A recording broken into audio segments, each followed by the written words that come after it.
I'm Justin Snyder. And I'm Stephanie Greenwood Snyder. We're just an average, everyday couple. But over the years, we've seen the incredible importance of building community together.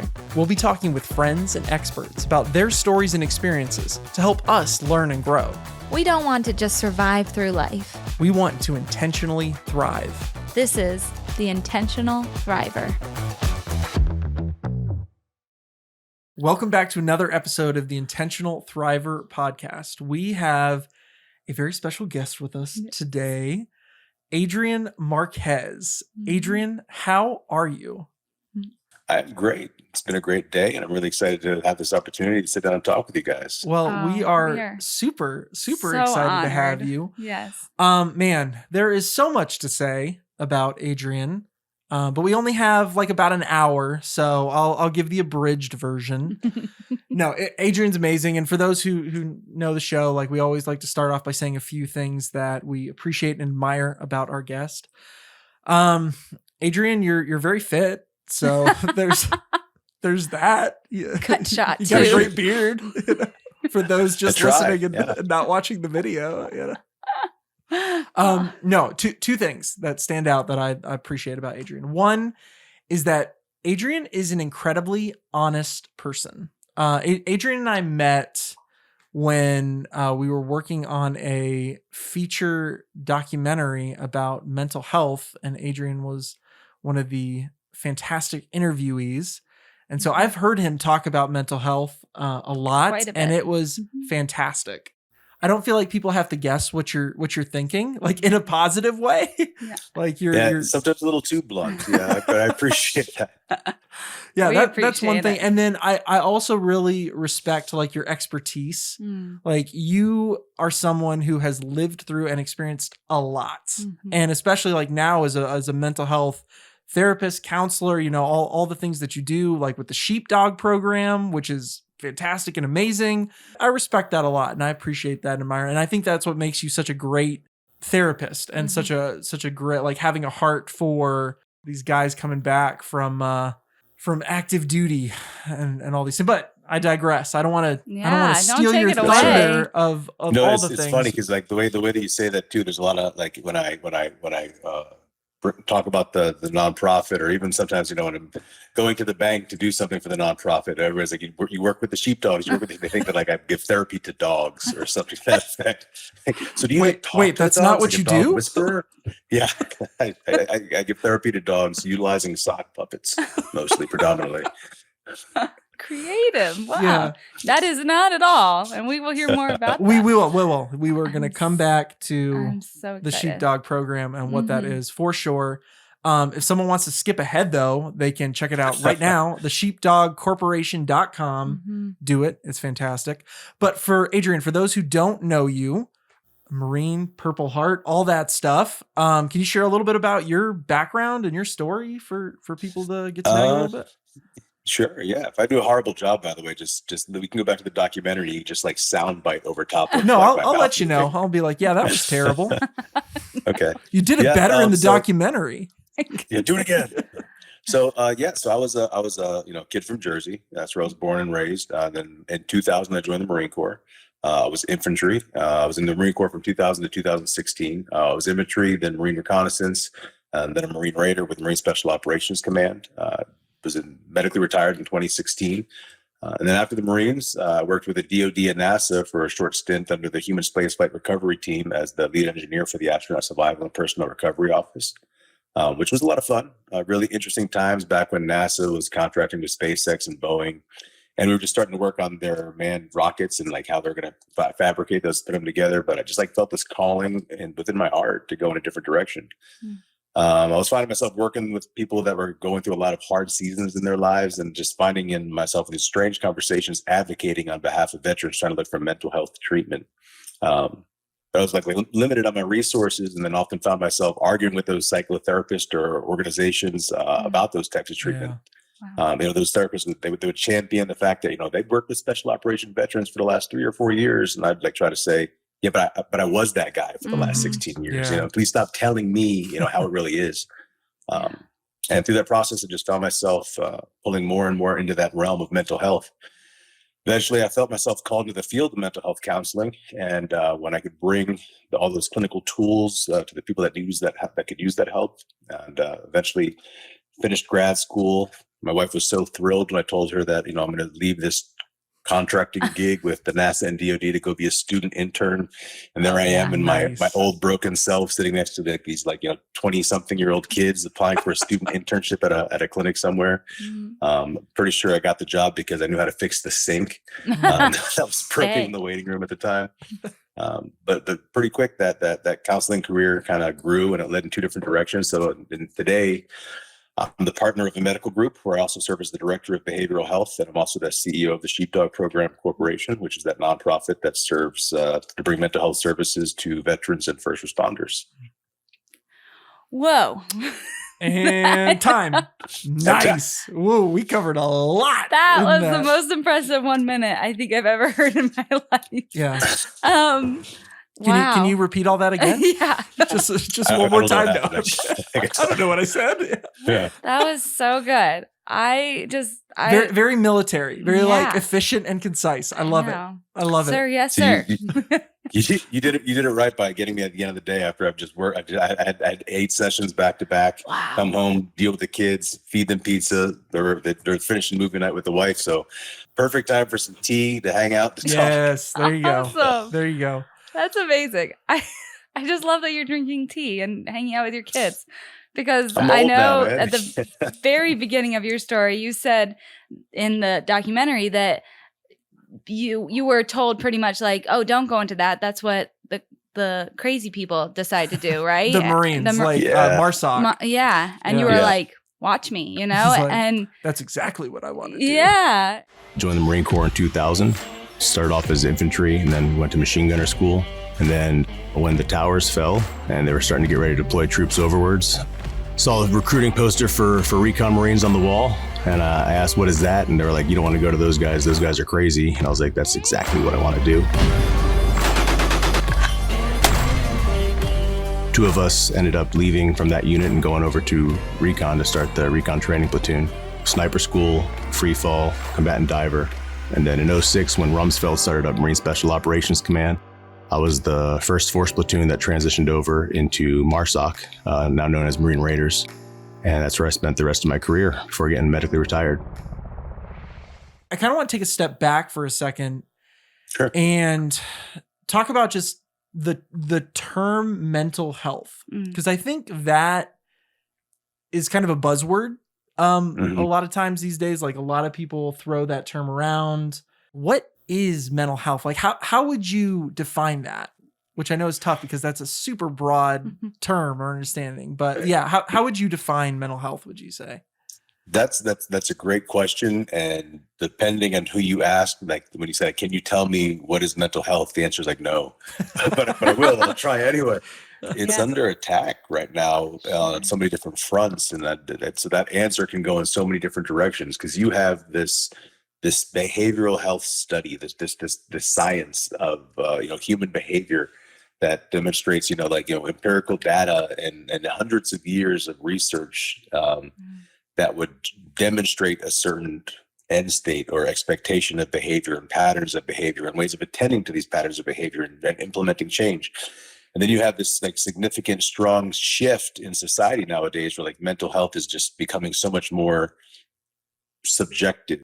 So what is mental health? It's subjective. It's very subjective. Like the way that I feel about something, the way that I see something, the way that I attend to the issues or the phenomena before me, it's going to be based on my subjective experience, my walk that I've traveled along on this thing called Earth, my phenomenological experience, if you will. So from the moment of my birth up until today, every event that's happening, your past does not define you, but what has happened to you in your past has created the environment that you've been refined through. And those different events are important, but just as important are the order in which those events took place. Because had it not been for this event, when this event took place, it affected me. It changed my perspective on the world around me. And when I engaged in the next event, I saw that event based off of how that last event treated me. Sure. So I left that first event with this experiential lens of event A. Now I hit event B. Event B I'm seeing it and I'm attending to it and I'm dealing with it through the lens of event A. Now I hit event C, which I never would have dealt with that way had it not been for event B and A. I never would have been to event D had it not been for C, which I wouldn't have dealt with that way if it's not for event B and A. It's like, what is mental health? It is like this empirical, you get very existential with it, phenomenological with it, but it is like how life and the way that life has attended to you and you have attended to life and what you've allowed to impact you, what you're choosing to carry with you, how it leads you to see and attend to the world around you. Very subjective. Yeah. Man, I love that last statement that you said about it's like what we carry around with us, or sometimes what we choose to carry around with us. Yeah. And man, unpacking that, like we could spend the whole time just talking about that. We're all carrying stuff with us based on our experiences, based on our past, based on our journeys. Oh, yeah. And some of that is good, and some of that can be really detrimental. And so working through that, processing through that, that's a lot to unpack right there.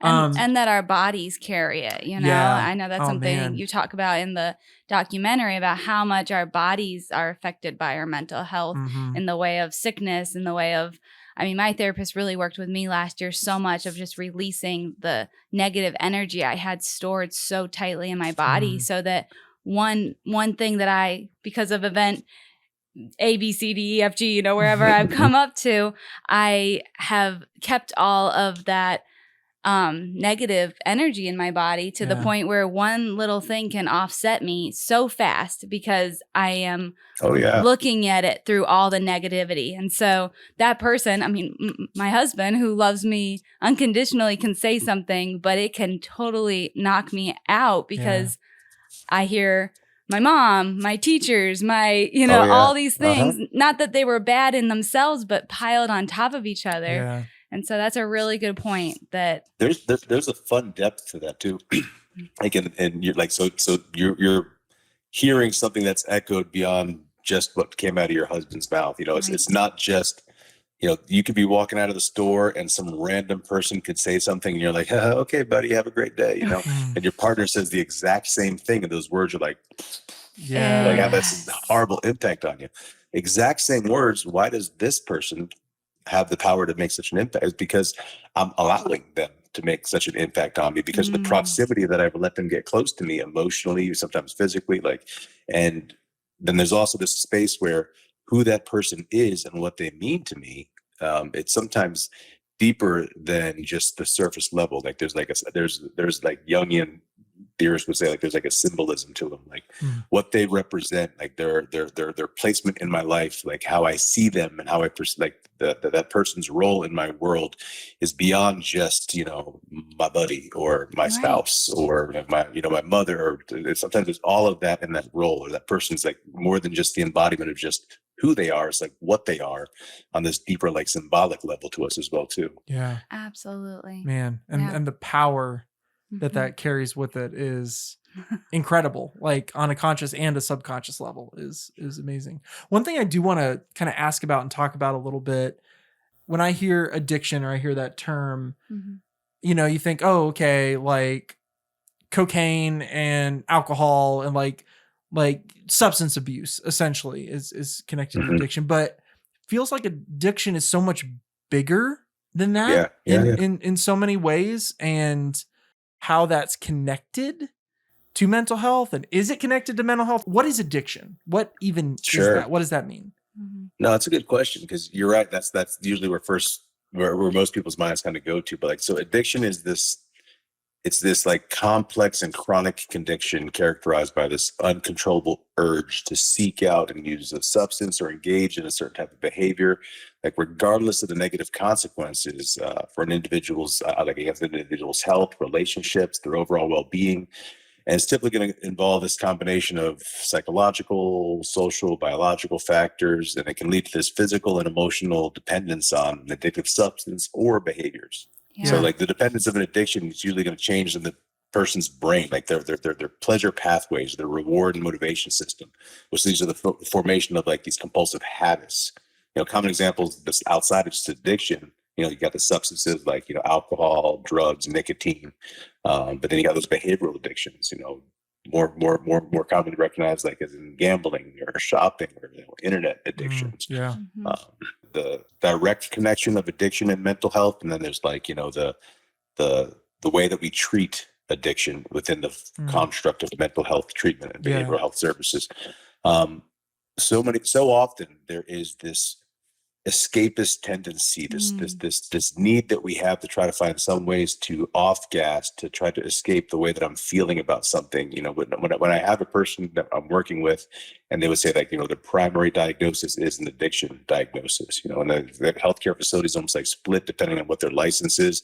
They'll say that they do dual diagnosis, but a lot of facilities will only do that if substance abuse comes first, and some will only do it if behavioral health comes first. You got to really understand what you're looking at when they might even say they're dual, but they're doing one over the other. And they'll say they'll only treat the behavioral health, or they'll only treat the addiction issue, or they'll predominantly treat that. But most of the time, there's something underneath of that. So often there's been some formation of trauma, and it's another deep question as well too. And there was some way that a person was trying to escape the experience. You mentioned before, like the way that you have like this physiological reaction, the way that your body attends to all of these discomforts. Like there's a lot of directions to go with that as well. Like when you feel anxiety, your hands sweat, your armpits sweat, your hands might start to shake, and like your body has all these physiological discomforts. Like it doesn't like the way that feels. And there's a part of you that just wants to escape that and wants to like no longer feel the discomforting sensations. Wow. So we try to anesthetize, attend to it, escape it.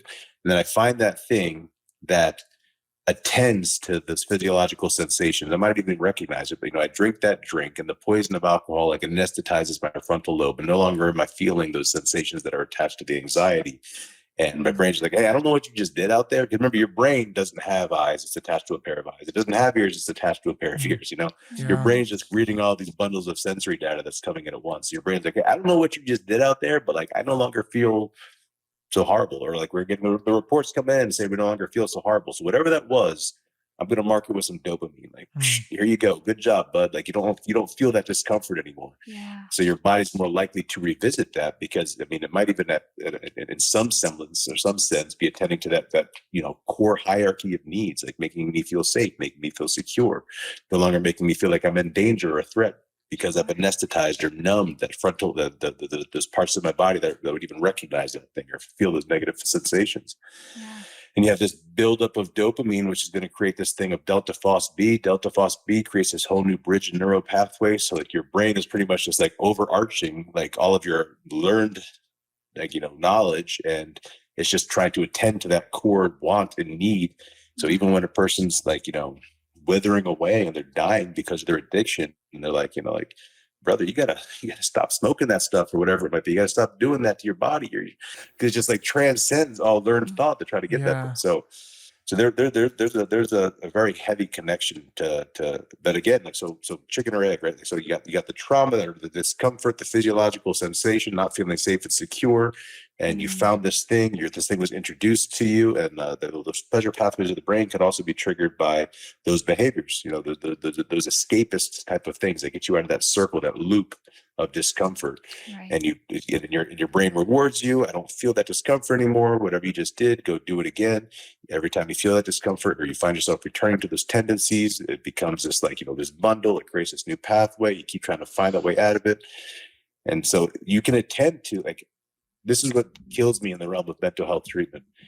If you got into a car accident and your entire body got banged up, like all over, right? Like, and you went to the emergency room, and they said, all right, let me see your arm. Like, they reset your arm, and they're like, all right, you're good. Have a great day. It's like, well, what about everything else? Well, we set your arm, so all of your other injuries should be like totally fine now. Like, wow. They should just heal on their own. It's like we dealt with that addiction, so all of those traumas that were fueling the addiction should be totally fine now. Like, have a great day. Or like, we dealt with that one trauma, all of the other histories of traumas that you've experienced, like they should just all set themselves or fall in alignment right now, right? Like, get on out of here right now. It's hard to deal with one without. It's hard to authentically deal with one without being willing to deal with the others. Once you kind of become reliant, like you said, like your brain kind of remaps to crave and desire what that substance or shopping or sex or whatever it may be, like that seems like it almost becomes its own monster in a way. Oh, yeah. So it's like you kind of have to deal with that and the, like you're saying with the trauma. So your brain, again, doesn't have a set of eyes. It's attached to a set of eyes. Right? It doesn't notice the difference. It doesn't know the difference when you click on that link and you see that image on the screen. It doesn't know that that's not really there. So your brain's like, hey, way to go, champ, an opportunity to procreate your genetic sequence. Like, hey, okay, here's some dopamine. You're doing it awesome, you know? Then they click on the next image and the brain's like, look at this guy. He is knocking it out the park again. 2 in 1 day, dopamine. That's why some people, like, as they look at internet porn, you'll find more often than not, they're going to increase in one of 2 ways. The amount of time that they spend looking at porn will get longer and longer and longer and longer, or the depravity, the darkness, the depth of the porn will get darker and darker and darker and darker. And they can spend hours looking at stuff or going down that rabbit hole of what they're looking for because they're actually just surfing this dopamine high in their brain. You know, they'll look at it forever. They're not actually trying to just, you know, finish the job. They're surfing up here. But now your brain starts to say, hey, you know what? We're really doing a great job procreating our genetic sequence everywhere when it's just a bunch of dirty tissues all over the place. So we prefer this modality of procreation compared to that other thing we used to spend so much time for. And like, you remember how we used to brush our hair and our teeth and like put so much effort into it? So now when the man is sitting in the room with a woman and like, you know, they're trying to close the distance and get warm, your brain's like, what are you doing? Like, what are you doing? Why are you doing this? There's like there's a more efficient, easier way. Don't you remember all that dopamine that I gave you? So they're like their body's attempts to react to that, like that actual physical interaction. It's not your mind's predominant way of wanting to see that anymore. So you remap your mind. And you learn how to unmap it, remap it in a different way, neurogenesis, you know, like reconnect it from a different way, so that you're no longer, you know, like your body almost goes numb, I guess you could say, to that extent of having that physiological interaction because it's chosen that it wants to go down that pathway instead. Most kids that I'm talking to a lot of kids that like the first time that they're exposed to like hardcore uncensored porn, like without any filter, like we're talking like 10, 11, 12, you know, on their tablets, on their phones, the kid on the bus at school, like that one kid doesn't have that filter on his phone, or many kids that don't. It is having an effect on younger generations that, I mean, we shall see as they continue to become adults and how it goes on forward from there, like the generational effects of it. Yeah, absolutely. How would you define trauma? Great question. I mean, that's a great question. I mean, like there's a certain point in time where like, you know, I mean, a lot of people don't want to talk about what they've been through and they're afraid to call it trauma because they're expecting it to be like, you know, like I sometimes don't let people know my background when they come to work with me because I don't want them feeling like I can't talk about my trauma because of what you've been through. Trauma is not like, you know, it doesn't always have to be like, there I was, up to my knees in brass, you know, like mooge all around, clap, clap, clap, clap, clap. Like they think like it has to be one of those stories to be like a trauma story. Trauma is an emotional response to like this deeply distressing or disturbing event that's overwhelming an individual's ability to cope, causes these feelings of like hopelessness. It diminishes their sense of self, their ability to feel their full range of emotions. You know, traumatic experiences are going to vary widely and include like, you know, accidents, natural disasters, violence, abuse, war, the loss of a loved one. But more than anything else, I like to just call trauma, like trauma is the experience of intense suffering. You know, so like we are all living life and we only understand life the way that it has been reported and recorded to us through this meat suit that we've been blessed with. Right. So, that's right. So exactly like I got my meat suit, y'all got your meat suits, right? Like, and it doesn't matter if, you know, like my meat suit does the same thing that yours does, right? Like for the most part, like so, like I don't have some gamma radiation level of adrenaline and endorphins to get like dropped inside of me. Yes, I get adrenaline, I get endorphins, but the way that my body releases it. So there I was, no poop, you know, middle of Fallujah, up to my knees in brass, cluck story, right? My meat suit responded a certain way. The stress hormones, the chemical cocktail that it dropped inside of me, like that's what this meat suit does, you know. Right. You know, Miss Higginbottoms, who has like 17 cats, right? She like watched Mr. Fluffy Bottoms slowly get run over by the Amazon truck as it was like backing out of her. If that's the most traumatic thing she's ever experienced, like it's very likely that her meat suit did the exact same chemical concoction and reaction as she experienced that moment of intense suffering. So you can't compare the objective external reaction. Like the body's going to react a certain way. And in fact, when I have more and more and more and more and more of those stories, like my body's probably not going to react as heightened to them anymore. You kind of go numb to it. So like it's like when we're sitting in the room together and she's telling her story, it's like, you can't talk about that. Didn't you hear what he just said? Like, well, her physiological response was very likely very similar to my physiological response. So as a therapist, like, or as a counselor, like, if that's the most intense things that you've been through, like, I will respect and recognize that moment of intense suffering is what has mapped and anchored your mind to that trauma, to that image, to those spaces. Yeah.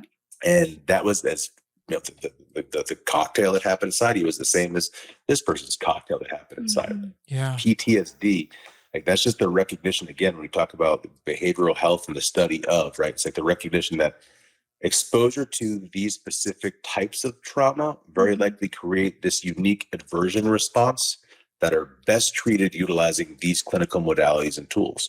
So it's like when you have loss of life, loss of limb, significant bodily harm, sexual abuse, these people with that type of trauma very often demonstrate this type of an avoidance response. And that's like those traumas, like the whole fun, another different conversation. Those are the ones that we're talking about, that it's not just the trauma, but there's also this construct of moral injury that's really like slapped on the inside of it. Like the core of it all is this moral injury, which caused like this significant breach of foundational beliefs. And that's going to cause this different type of like avoidant response, this different type of like reaction response to try to not revisit, be reminded of, or re-experience that type of pain. And studies show, or research and evidence show, that these approaches are highly effective in treating that type of avoidant response associated with the moral injury connected to this trauma. But that's not to negate or take away that, like, people have other traumas, different types of traumas, like different experiences of intense suffering. And it's kind of unfair to say just because you didn't get that type of trauma, like, you don't get to say you have trauma. Like, I've had people that wish as interesting as it sounds, people that I just wish that one of these things happened to me so I can better understand myself. Like, wow, brother, you got tons of trauma to go around for everybody. Like, you've had these moments of suffering, and especially like these small different impacts of trauma, like these repetitive trauma, this chronic, like, this chronic exposure to that environment that you had, where it's over and over and over again. Like, looking at the person's emotional responses, like the way that they demonstrate shock, their projection of denial, feel anger, sadness, guilt, shame, anxiety, those physical symptoms like the sleep disturbances, the fatigue, the changes in their appetites, headaches, the gastrointestinal problems, the cognitive symptoms, difficulty concentrating, memory lapsing, intrusive thoughts, the confusion, those behavioral changes, withdrawing from social activities, irregularity, aggression, substance abuse. Like, there's a lot of ways that people respond to those like deeply seated, significant and traumatic events that are within their phenomenological experience, and how they, because of that, when I engage in that next event, this is how I dealt with it. Sometimes it just compounds it. Some people say it's big T, little t, as in like, these are the big traumas. Like, these are not like these are the little traumas. These are the smaller traumas. These are the big ones that most of us talk about. Here are these other traumas. And like, trauma is trauma is trauma. Yeah. The way your meat suit reacts, the way my meat suit reacts, like, it's going to react the same way, depending more so is like how chronically exposed you were to that trauma. Yeah. I can go numb to it. Yeah, and it seems like sometimes, like, what some people would consider little t traumas, but like you said, it's trauma. It's still trauma. Can sometimes even be, in some ways, deceptively damaging, because you don't necessarily feel the same impact. Your body doesn't necessarily feel the exact same impact as, like, again, a combat or a car accident or a sexual assault or abuse or something like that. And over time, as those don't get addressed, as you don't process through them, as you don't work through them, they kind of accumulate over time, and they build up, and your meat suit, your body, like, remembers that. And there needs to be some kind of way to process that and work through that, and again, we can talk more about that later, like what that coping, that processing, that like healthy, positive direction of mental health looks like. But I kind of want to ask the question too, like, obviously every person in some way, shape, or form has experienced trauma in their life. Everyone has had a past, carries baggage with them, things like that. So, like, for each and every person, mental health should be something that is very important to them, that they need to work through, process, invest in. Time. Why is it then so difficult, frustrating, for lack of a better term, for so many people to actually get mental health, on a couple fronts. One is more so obviously the internal struggle of that, but then also like the insurance and the medical and like, it just feels like there's a lot of hoops to jump through. Oh, yeah, you get me excited, man. This is one that I love to take off on. And I know you kind of know on that one too. Because it's a broken system, brother. Like the healthcare system, the managed healthcare system, the insurance companies, like that. It is a broken system. I mean, I talked, you got like one of the benefits that I feel that I have, especially like, working within the Sheepdog program, is like being the veteran, but then also being a licensed practitioner, right? Like I see how it works, and then getting the privilege of moving through the echelons of a counselor to an executive director, a corporate director, a partner to practice, like working on all sides of that line. Like it is, man, such a broken system. So like you got like, you got, are they an ACA? Do they have an ACA license? Are they ACA exempt? Do they have a DC, like a cart for like, what other licenses? Like where are they certified to provide services for? And like, that kind of falls in like this way of trying to get treatment. And if you are an addictions first treatment facility, when was the last time you used? Because you might have used for like 20 years, but you haven't used much in the last month. But then like yesterday you drank, or like, sorry, you used for 20 years, but you haven't used in the last month. Then a week ago you drank and you just got off of that bender and it's been 3 days and you want to get in so that you don't go back on there. It's like, but you said that you've been pretty sober for the last month, except for one day. They're like, and they have like this spreadsheet, like this, like different criteria on it. Either the intake person has to lie, or they have to kind of like fluff some stuff, because the insurance company says like, how long have they been utilizing substances? Have they had these breaks? Like, have they been doing it for a long time? When was the last stretch of sobriety? And if they, and then you got, that person who's there to get treatment because their partner said, if you drink again, you're out. And there's all this other trauma underneath of it, but they can't get into that treatment facility because they haven't used it. They can get a denial, or they could say like their insurance coverage says like, we're not going to cover you for this level of care that they authentically need. We're going to go to the next level of care underneath of that, like less care. If you have a significant behavioral health issue, like a mental health issue first over top of the addiction that needs to be treated, you should be going to a facility that will authentically prioritize that approach and also attend to the addictions for sure. But like, we got to deal with the issue that you're trying to numb and anesthetize and escape from. And you have facilities that are like, we don't want you to talk to them. We don't want you to work with them on that childhood trauma and the way that they feel. It is a convoluted, like, football bat right now. It becomes this battle of willpower, not that battle of intelligence. I'm sure you'll hear me talk about it again at some point. But yeah, it's a very broken system. Now you also got like, what will insurance coverage actually authentically cover for a person? How long will they provide that coverage for a person? I mean, you got people that have like, substance, it's laid out, like, when was the last time you used? How long has it been since you've been sober? This is what the flow chart says. You're going to be authorized 15 days or 30 days. And then after that, your step down process. But like mental health, it's like, I mean, it's broken down. Like, so like there are people who are just falling through the cracks because they're not hitting the exact wickets of like, when was the last time they used? Or like, they're strong enough not to use for the last week. They feel themselves falling apart, and they just got off of like, a 5-year, like, horrible path, but you haven't used for 15 days. Okay, but we're only going to get like this lower tier package because you didn't commit. There are facilities that will tell person, we can't take you in, but if you showed up here high or drunk, then we could take you in right now. Person's like, I'll be right back. They might come back. I'm telling you, it is a broken system. Now, on the behavioral health side, it's even harder. Like unless you tell me that you're ready to hurt yourself right now, or you're about to go hurt someone else, like, you got to have a lot of other things in place to get admitted to a behavioral health facility and actually have your insurance provide you some level of care. So if you're dealing with all of the, like, not many, and most people are smart enough not to say it. Like, if they wanted to hurt somebody, like, or themselves, like, they're very likely, if they authentically want to do it, like, they're more than likely not going to tell you that. I mean, there's people that are wrestling with it, they're struggling with it. They'll let you know that they are because they want the help. But if it's like legit, like, I'm about to, like, really want to mess some people up, like, I'm not going to tell you. Yeah. But there's a therapist that can see that, identify it, recognize it. But like, there's only so much we could do. There's only so many facilities that we can get them into. The more those facilities are more voluntary, It's a very broken system. But the nonprofit that you have, the Sheepdog program, like that's something that you're very actively trying to fix, correct? Like have some solutions for, as opposed to just like, it stinks, bummer. Like you're really actively trying to offer some solutions for that. Can you tell us a little bit about that, the Sheepdog program, what you guys are doing?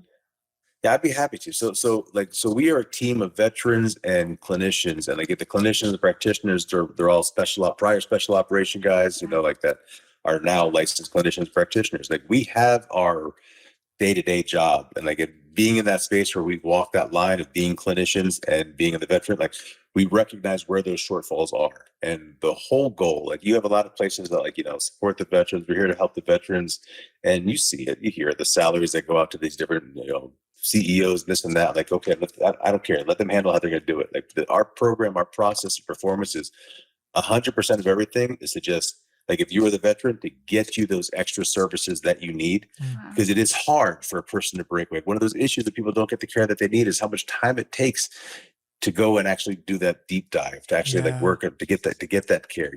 I have bills I have to pay. I have things I need to attend to. I can only get away for 15 days. I'm going to make those 15 days the most productive 15 days that we can. You're going to go in hard. You're going to get a lot of work. So you're going to get 5 individual sessions, if not more, within that week. We have, if you're going to someplace in Alaska, we're going to get in touch with, we'll help you get in touch with that facility that you're going to. What does their program look like? After we assess with you, what other services could you benefit from? And they'll tell us right away, well, their insurance is only going to cover this. Cool, great. Okay, how much is it going to cost to give them an additional session? Or how much is it going to cost to get them those additional services? Wow. We also have the Sheepdog program as a curriculum where, if you're coming to one of the facilities, it's not it's not the Sheepdog Center, right? But it's the facilities that run and offer the Sheepdog program. Yeah. Where if you came to one of those facilities, we're working with you, and you're getting now a tailor-made curriculum. You're not just sitting in groups with a bunch of people that you have nothing to do or no relation with. If you're going to benefit from 3 intensive hours of individual one-on-one work, that's what you're getting. If you're going to benefit from getting virtual reality exposure therapy, and then an hour of processing, and then going straight into EMDR, all in one day, that's what you're getting, so that you can, so while we got you, that we're going to do the intensive deep dive work with you. So there's gaps that need to be filled in that space, to actually bridge the gap of me using a clinician to cover those hours of service, or to get that level of care, of individual care, and just again, insurance will only take it so far, so that I could just bring in those clinicians, so I can utilize that hour of time to get you the authentic, genuine care that you really need. That's the whole purpose of it. So we provide the structure and the organization of a 501c3 that is able to handle the administrative pieces to it, so that every cent of every donation that comes in, every time you view a video on Facebook and they drop a penny into the bucket, every single piece of that goes directly towards funding those veterans and those first responders into getting the treatment they need, getting rid of the barriers that's preventing them from getting the care that they need. Just cutting all the chaff and the BS out of the way, so that they can just actually get the support they can in that broken system. That's awesome. Yeah, That's awesome. For sure. And you're talking a lot about people who actually want help. What about those that know something's off, know there's something that's not right, but they're just so scared to get started? I was just talking to someone recently, and they're like, I know my body's feeling this trauma daily, but I don't want to have to rehash this in my life. Yeah. What would you say to them as they're preparing to do it? She's finally in the place where she's like, I know I need it. I know this is hurting my relationship enough that I want to move forward, but I'm just so scared to open that back up. Yeah. Where do you begin? Yeah. In that journey? Yeah, that's a good one. I mean, there are several modalities out there that work on healing you where you're at now and not having to revisit that. There are some spaces. I mean, I can agree. I can recognize that can be very effective for certain people. And I think there's other times where it's no, it's time to open up that wound and to flush it out, lance it out, get all that muck out of there, and no longer let those things have power or control over top of you. They don't have to get to live rent free in your head anymore. Right.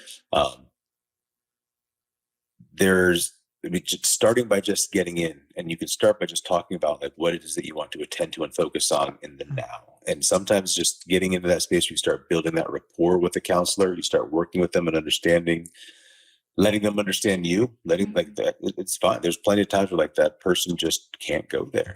Sometimes they disassociate. They just don't want to go through that pain again. Like you can still work with the person. You don't have to no, got to do it. Got to go there. Do it now. Talk about it. Give me your tears. Like you don't have to like force them into that bad place. And I mean, so I would encourage that person to go in and just start talking about what they want to attend to in the here and the now, and start working on those modifications. And then different therapists, different clinicians have different tools on how to help your brain bridge new pathways, so that you don't re-access those negative reactions. And then in other places, like you might just gain the type of relationship with your therapist. You're like, I'm willing to go there with you. Like I'm willing to do that work. Tons of new approaches, and like the formation of like psychotropic assisted therapies. Huge advocate for that. Psychotropic assisted therapies. Wow. Like the MDMA is going to be coming out next year. Just passed this last like FDA a trial with a lot of success. So it should be FDA approved by the end of next year. Ketamine therapies do a lot of success for PTSD, anxiety, depression. Probably most people know somebody who's gone for that ayahuasca journey or that that ibogaine or 5-MeO type of a style work. So there's a lot of ways to attend to it. We can have authentic healing of your mind and your heart too. When you're talking about that dialogue with a therapist, I mean, even that in and of itself is a process too, right? Like finding the right fit with a therapist, finding someone that you can connect with, because that was a big part of your story, right? Like you went through multiple therapists before you were able to find someone who like understood and was like, man, I'm not going to pretend to understand what you've been through. Let's just work through it. Let's process it. And you kind of unpacking that and being able to work through those traumas to be able to pinpoint like what it was that was going on, when you actually see that thing that you were not expecting to see as a casualty, like sitting on the side of the house or a building, like they don't usually throw that into training scenarios, but there it is sitting right there. Right. Like those are those weird little extenuating circumstances that will stick with you. But the therapists are like, let's go back to the time, that event, to that mission, to that trigger pull, to that sniper's mission. Like stop making me think about the time. Like stop telling me what I should be. Like just listen. I had that one therapist who finally said, I have no clue what you're talking about. All those acronyms, that thing you're saying, like none of this makes any sense to me. But I noticed that when you talked about that thing, like your sweat stains like grew like huge, like that you started to shake, that you started to trip and tumble over top of your words. So let's just go back to that thing. And he would just read me and like recognize how I would respond to things. And that's what like brought me in that direction. So that relationship with a therapist is very important. I think one of my first pieces of advice is like, ask your therapist if they have a therapist. And if your therapist doesn't have a therapist, get a different therapist. Wow, that's good. How much power did it have in your life when you could name the trauma that was triggering? That's a great question. Was that like just a powerful moment when all these people were telling you, this is what your trigger should have been, this is what your trauma was, and then you discovered it? Yeah, like freeing, but also that's a great question. Terrifying at the same time. No, that's a great question. I mean, and that was like there was a long time where like I would feel like I should be bothered by this or by that, because this is what that educated person with this stuff on their wall told me that I should be bothered by. Like that. When I was able to recognize the part that because it was not what I was expecting. It was not the space where I was expecting to recognize that was where it was. It was in my dreams. It was in my mind. It was in my space. But there was this cathartic revelation that when I was brought to recognize what it was, when I discovered what it was, I was like, oh, dang. Well, and you can just look at your timeline and see how your behavior and everything else started to change and shift in that space. And it is different. For some people, it is a moment. It is an event. For other people, it's a bunch of little events, a bunch of different spaces. There's that place where that shift starts to happen in the person. So how powerful it was very powerful. It was very freeing. It was more like I didn't notice how much power it had over me, but to recognize it was freeing me from the power that it had over me. Does that make sense? Absolutely. this is me not wanting to compare because it's different, but it's still my story. Trauma is trauma, and it's trauma. still my cocktail. Right. But I had a realization of something that happened. Like a child said something to me, and it sparked all these negative feelings and emotions and all these stuff and all this stuff. And somebody pointed that out to me. And the last time I was back in my hometown, Justin and I went for a walk in the neighborhood that it happened, and just seeing like, this is just earth. This is just like, this holds no power over me, and releasing that negative energy back into the ground and just being like, this is not who I am today. It was so freeing for me. Good. That's awesome. And so I think I totally understand. I mean, I totally understand in my world that aha moment of this just needs to be spoken. This just needs to be like out in the open, and just the power is released. The power is gone. I have the power again. And that was a really, and finding like healthy coping as well, because, when we feel that trauma, the effects of that trauma, again, whether it's conscious or subconscious, like we were talking about earlier, we want to fill that void. We don't want to feel that emotion. And so we can run to all sorts of things, or like sex or shopping or substance abuse or whatever it may be. But like knowing for ourselves, what is that thing? What is that healthy coping that I can go to, that I'm still going to get a release? I'm still going to be able to process and work through, but doing it in a positive thing, whether that be journaling or going for a walk or exercise or eating healthy or hanging out with friends or talking to my therapist, finding for yourself like what that healthy coping is, and that is sustainable, that it's not just like, I processed my stuff once. No, my work's done. I'm good to go. Like that's a model that we have to be able to figure out and build in our own lives so that we can do that and just maintain, be preventative versus reactionary in our lives and in our mindsets with mental health and things like that. Yeah. I completely agree with you. That's well put. It's good. Thank you. Yeah. Well, I got to listen to a guy talk about it on a documentary, so that helped. I'm practically an expert by this point. No. All right. So last question I have for you, Adrian. With all this that we've talked about, what does it mean to you to intentionally thrive in your life? I use it a lot when I'm working with people to intentionally thrive. I think, and you were hinting on it, I mentioned a little bit earlier too, but that's that space where you don't just try to live within this space where you're doing it off of this battle of willpower, but you're making it a battle of intelligence. Like, you're not just trying, like one of the blessings that I got to have in my career was I was the senior enlisted advisor for SEER school. That's the course where, we throw you in the woods and your plane crashed, or the operation went haywire, and the guys with the dogs come and they're hunting you and they take all your stuff and you got to run and eat the grass and kill the snake and eat it, or try to find a squirrel, starve a little bit. It's like summer camp. Summer camp, okay, cool. Right? Yes, summer camp for lunatics. and then at some point in time, inevitably, no matter how well you escape and evade, you have to do the detention piece. You have to become a captive or a prisoner or a hostage in some society. So you're gonna get, gonna go to camp slap happy. They're gonna treat you nice. They're gonna smack you, talk you, question you, interrogate you, do all this stuff.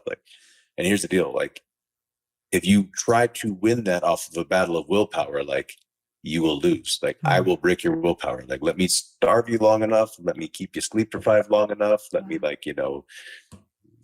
waterboard you or whatever, long enough. You're going to tell me what I want to know, But if you engage in this as a battle of intelligence, if you don't let one person have all of the information that I'm trying to seek in that space, I can't win that. I can't get it from you if you don't have it.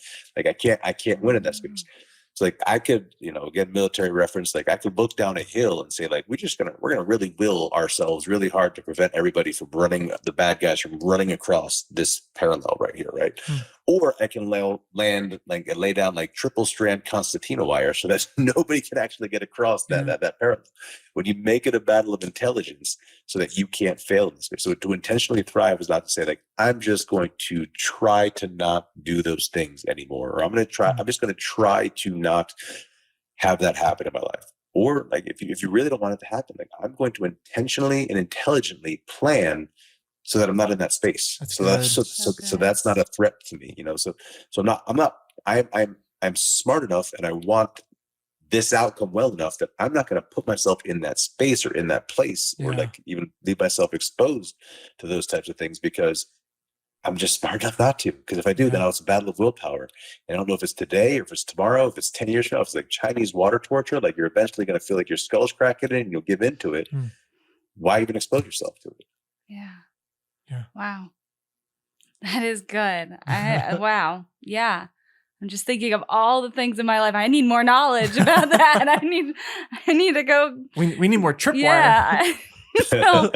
No, but that's so true. And I think we say in the first episode how it needs to be so deep inside of you. It's not an accident to thrive. Exactly. Like it's not an accident that today I'm going to make wiser, healthy choices. Like I think that is so important that first of all, we have to name it. We have to find our weaknesses, and then we have to work at it, talk to people, get the knowledge we need to then come at it from a make realistic changes, practical boundaries in our life. Like boundaries are a great thing. Yeah. They really can be.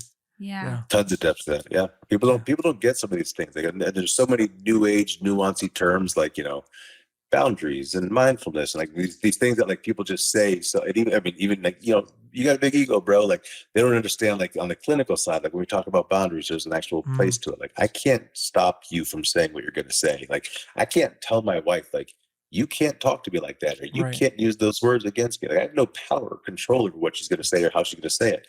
I only have control over two things in this world: my perspective of reality and what I choose to do with my perspective of reality. That's good. That's it.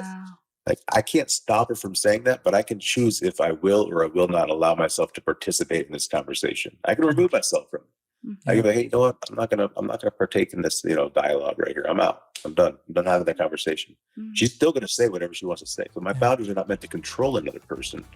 They're not meant to stop a person or like tell them what they can or can't do. It's meant to ensure that I maintain control over how I choose to conduct myself in this space.